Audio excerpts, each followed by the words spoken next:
Our next partner has a product I use literally every day. I started taking AG1 because I have a hard time sleeping at night. So what is the stuff?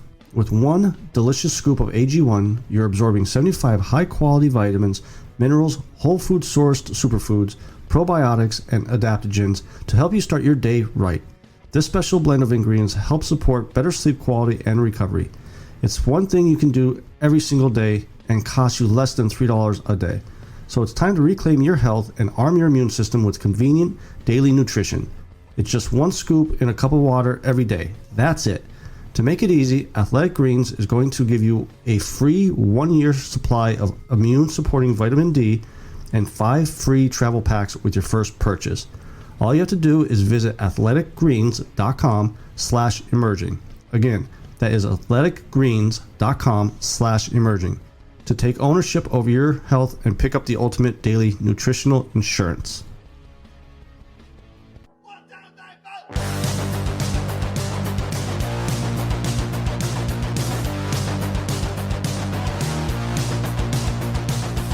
You heard the rest. Now here's the best. Stay Tuned Sports Podcast. And hello there, all you Stay Tuners. Welcome back to another episode of Stay Tuned Sports. It's your good friend Jimbo here. Back after taking a week off. Had to help my little guy, my little puppy. Had to have a little knee surgery.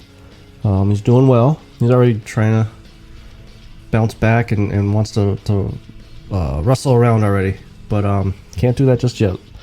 I mean, nothing really big happened last week anyways as far as sports related. There are a couple stories I'm going to touch on from last week, as well as some that happened earlier this week. But before we get into the show here, head over to staytunesports.net so you can follow all of our social media accounts there. Facebook, Twitter, YouTube.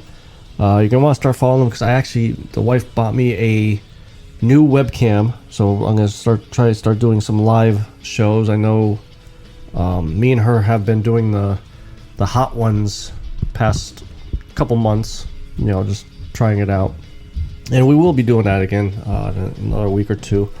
Because like I said, that's pretty fun. So you guys want to make sure you tune in because we'll take your questions, and I'll eat a hot wing. But also the other thing too is I'm actually, so today it's Wednesday, I'm recording right now. Monday started my 4 days a week of racing, iRacing. I'm racing Monday nights with TNR, the Cup Series League, and then Tuesdays I'm over with ITRL, racing the ARCA cars, which are pretty fun. Drive like a boat, but they're fun. Wednesday nights is the Super Speedway. Definitely always want to tune into those on 3Y TV, as well as Friday nights is the Stay Tuned Sports Podcast Truck Series. Raced Friday night. Didn't do bad, but I could have been better. Just like the past couple weeks, I got down a couple laps, and as I got closer to the finish, I decided to pull it behind the wall so I didn't really mess up anybody's race. Kind of almost did with Nathan Maurer. I was trying to get out of the way so that they could lap me. I was already down 3, 4, or 5 laps, something like that. And I had a little brain fart. I said I was going to go into the pit, and here it wasn't turn 3 and 4, it was turn 1 and 2, and kind of screwed him up, which if Nate, you're listening, I'm sorry about that. I mean, really, ever since Daytona, the first race, I really haven't caused any major issues. But this week we are at Daytona Road Course. Gotta get some practice time in there because we had a change from the Chicago Street Course, which NASCAR announced this past week. I think last night was that they will be going there next year with the cars. Just from practicing it a little bit there, I think it's gonna be interesting. It's definitely a tough course. Definitely not your typical road course. I mean, it's sharper turns. So it's definitely gonna be interesting to see the cars there. I watched a little bit of NASCAR this past Sunday. was a good race. One funny incident was the number 3, and I think Kozlowski caution came out, and Kozlowski just lost his mind and just started smashing into the number 3 car. And to this point, I still don't know why. I mean, even the announcers try to look for maybe an issue that may have happened leading up to that, and no one could figure it out. So, curious if there was any suspensions or penalties for that little bit incident there. But so yeah, make sure you guys tune in Friday night, 3 Wide TV over on YouTube for Stay Tuned Sports podcast truck series. So Monday, I believe it was Sunday or Monday, came across ESPN. Actually, no, Saturday night, because I was sitting down at the bar here at my house, watching TV, and ESPN. I think there was fights on or something like that I was watching, and saw come across the ticker. Juan Soto declines a $440 million contract. And I'm like, I mean, I know I'm drinking and everything, but like, don't think I'm that drunk that someone would turn down that much money, would they? So I sat here and I waited till it comes back around, and here, yeah, he turned down a 15-year, $440 million contract. These baseball players are just getting insane. And the first person that I blame is A-Rod, because he was the first one to really start this whole $100 million contracts, and now we're up to $440 million. And it won't be long before you see $500 million contracts. Excuse me. Like, okay, yes, I understand it's a 15-year contract. That's pretty much going to be your career. Yes, the Nationals aren't that great right now. But, he's a young player.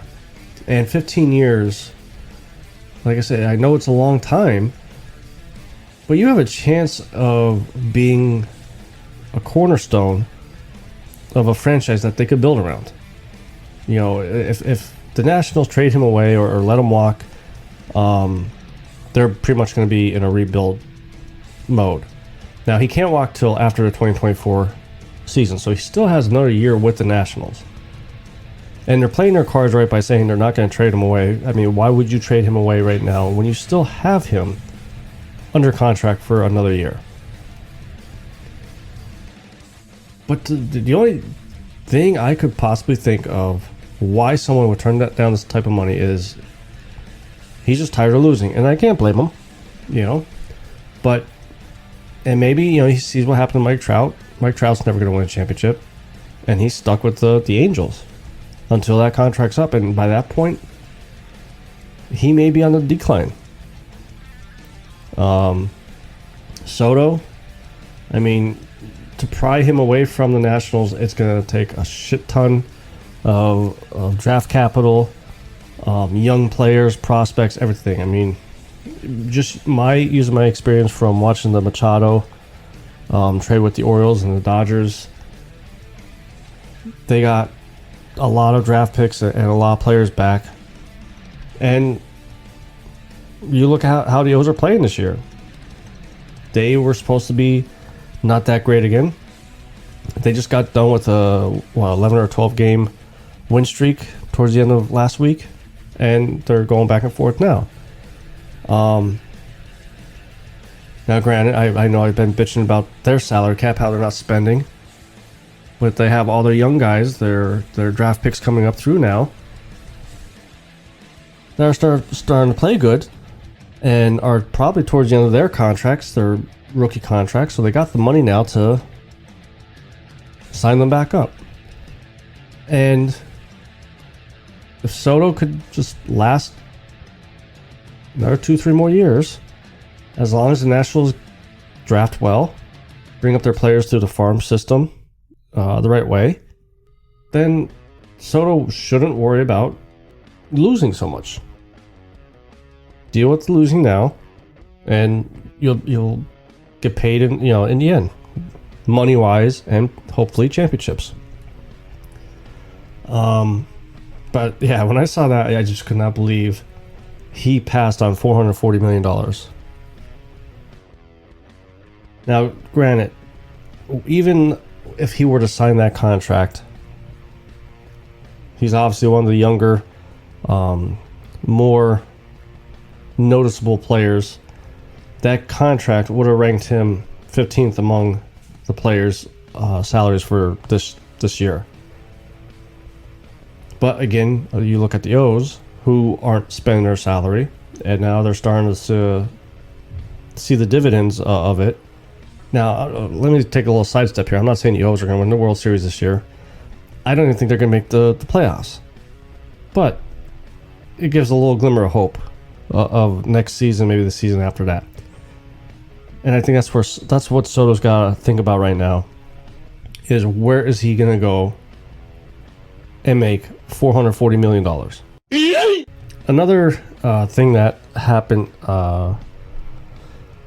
last week, I think it was, UFC was inducting their Hall of Famers last week, or the week before it was. Daniel Cormier got inducted. Habib Nurmagomedov. I don't know why I try to say his name. I can never pronounce it right. But Habib all got inducted into the Hall of Fame. And I was surprised that the UFC did not strip Daniel Cormier of his jacket when he finally admitted that he did use the towel to make weight against Anthony Johnson a couple years back. I mean, everybody could see that he's pushing down on a towel. Before he did that, he was 1.5 pounds overweight. And then a minute later comes in and he's dead on. Anthony Johnson ended up losing that fight. Cormier got to retain the belt. Here's where I really have an issue with Cormier. In a, I believe during one of his shows with Ariel Helwani, he admitted that he still cannot get over the fact that John Jones cheated. And, quote, I consider him a cheater. How can you call John Jones a cheater, which obviously he did? You know, he broke the rules. And how can you call him a cheater when you did pretty much the same thing? You knew the rules. You knew you weren't allowed to push down the towel. You knew you weren't allowed to hold yourself up with that towel. Which, by the way, made the athletic commissions change some of the rules. Now they have to put it's like a shower curtain around you for that to do away with the towel. So he's a hypocrite, and you know what? Like, over the past couple of years, I just can't stand him commentating anymore. I know some people don't like Michael Bisping for how he commentates, but I think he's one of the best out there. I do like how UFC does bring in these fighters who retire to do commentating, because you're getting two sides of it. You're getting from the fan perspective, but also someone who's been in that octagon and knows what the fighter's setting up or trying to do there. But him, I just can't stand no more. I like Michael Bisping. I like Felder. I think those two guys are pretty good. But Cormier, and with this comment now, you know, that he can't get over that John Jones is a cheater, just not. I just can't stand him no more. Speaking of UFC commentators too, yeah, it was 2 weeks ago because the Adonis fight happened, and once again, I mean, he came out to a awesome entrance. Came out as the Undertaker, had the hat on, the urn, all that stuff, and put on a shit show. Very boring, and you know, I know I was off last week. I can't remember if I talked about this fight 2 weeks ago, but very boring, typical Adonis fight like the past few fights. And Joe Rogan has taken exception to it by telling Dana White, I like the kid, but don't ever put me on pay-per-view with him until he starts showing some action. And he's right, because the other thing Rogan said was, I cannot commentate a fight when there's no action. He just doesn't know what to do. And that's what we listen for, like I just said about Bisping. If you're just dancing around and walk around and a little jab here, a little jab there, how are you supposed to commentate that? You might as well just not pay the commentators and tell them to go home and just have no sound. Now this next fight, if this next fight doesn't make him have some action, then I don't know what's going to happen. But Alex Pereira, who is the one who knocked out Israel Adesanya in kickboxing, is up for the title. And I'll tell you what, watching him on the same card fight Sean Strickland, I mean, he just destroyed him with the knockout. I like this guy. If he just sticks to his game plan, I think we may see a new champion. And when we see a new champion, maybe we'll see a new Israel Adesanya. Maybe we'll see someone who's going to push the envelope a little bit and start coming a little forward. A little Philadelphia 76ers news here. James Harden coming out saying he's not too worried about the contract situation right now. Matters of fact, he came out and said that he went to the GM and told him, go sign who you gotta sign. I want to win a championship here, and whatever's left over, I'll take. Now, on one aspect, that's a PR move to me. I'm a team player. I don't want this distraction no more, blah, blah. But say you're offering him $40 million a year and you have $58 million in cap space. Now you just set yourself up, because he will come out and say, well, I want $58 million. I told you to go out and get the guys. You got the guys, and I would take whatever's left over, and 58's left over. That's just not the right thing, I think, to do. I think they should have signed Harden now. I think they got the players they need it. Joel Embiid came out and said that we need some tougher guys, so they went out and got PJ Tucker. Got some depth with Daniel House and DeAnthony Melton. And they got some young guys there. And let's also not forget, Harden came to Philly halfway through the season. So I think with an off season here with all the guys, practice and all that, I think we're going to see a lot different 76ers team than what we've seen last season. And I think this is when you want to start signing him now, because once you get all the holes filled and Harden sees how much more money's left over than what he was expecting, he's going to ask for more, and then it's going to be tough. And then what do? Do you trade him halfway through the season, because this is it? This is his last year of the contract. I mean, he's saying all the right things. I want to play in Philly. I want to be here. But all players say that. I think Harden and Embiid are a good duo. And if I was the Sixers right now, I would sign him to maybe a couple million more than what he was asking for, and then go out and fill the spots up. So before we go, I know it's been a couple weeks since we did this, but I'm going to do a hot minute take on Dana White giving out $250,000 to a YouTuber for his birthday. So, on average, if you take the championship fighters out of it, most of these UFC fighters only break $10,000 to $15,000 a fight.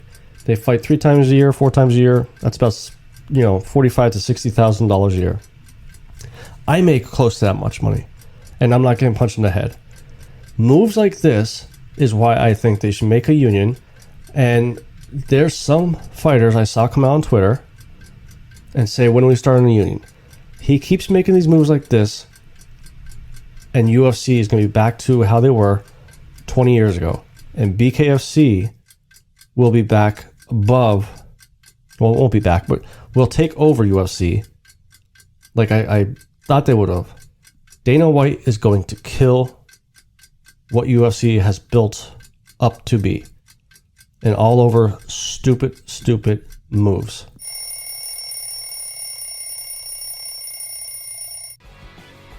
So that was our hot minute take there. Yeah, when I saw that, I couldn't believe he pulled something like that. Just stupid, idiotic moves like that is what's gonna end the UFC. So I think that's gonna be it for this week. Make sure you head over to staytunesports.net so you can follow all of our social media accounts. If you want to help support the show, head over to www.buymeacoffee.com/stsports. Just another way to show your support.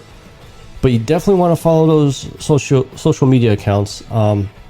Me and actually King were just trying, before I came on the show here, we're trying to set up something to get back together. Have me and him back on the show here, especially with football season coming up. A lot of topics that me and him will want to talk about. So hopefully in the coming weeks, we'll have him back on the show, and you guys could stop being bored with my voice. So till next week, this is your good friend Jimbo, signing out.